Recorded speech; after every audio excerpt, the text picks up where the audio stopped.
My name is Sue Hall. Um, I'm from Worcester, Massachusetts.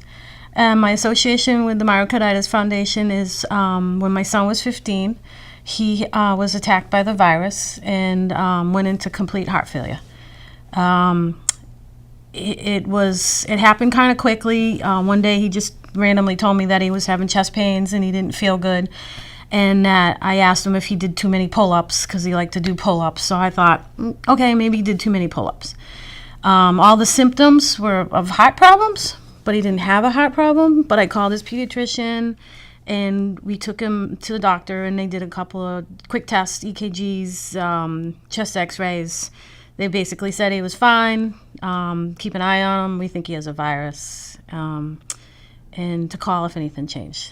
The next day, he complained that he had a stomach ache. So I called the pediatrician again, and I told her what was going on, and she says, nope, keep an eye on him. Let's see what happens. And the next day he called me and he said, Mom, I can't walk home from school.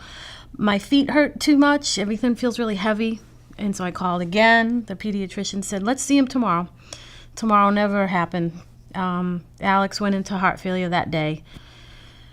3 weeks later, he was still on ECMO, and he had a blood clot in his machine, and he had to be taken off.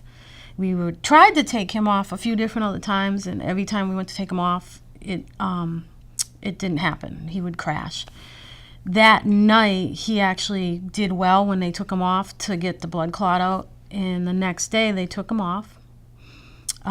He was finally off ECMO, but he still wasn't out of the woods. He was still a very sick kid.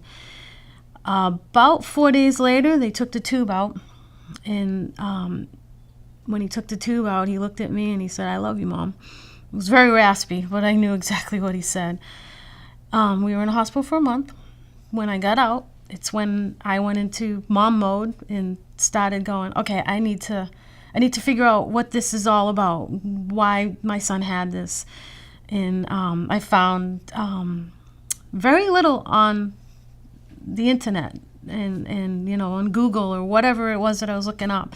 But I did initially find Candace, and I found the Myocarditis Foundation. So the foundation needs that help. It needs the funding. It needs the research. Just in the past 5 years, every time I come to one of these events, the research has been huge. Like, they figured out it's more males than females. They figured out that that women are recovering faster than men. So research is huge. It's all about research and making awareness so other people know, and they maybe can save a life. If I can save one life by blabbing about what happened to Alex, then it was worth it. I've reached my goal.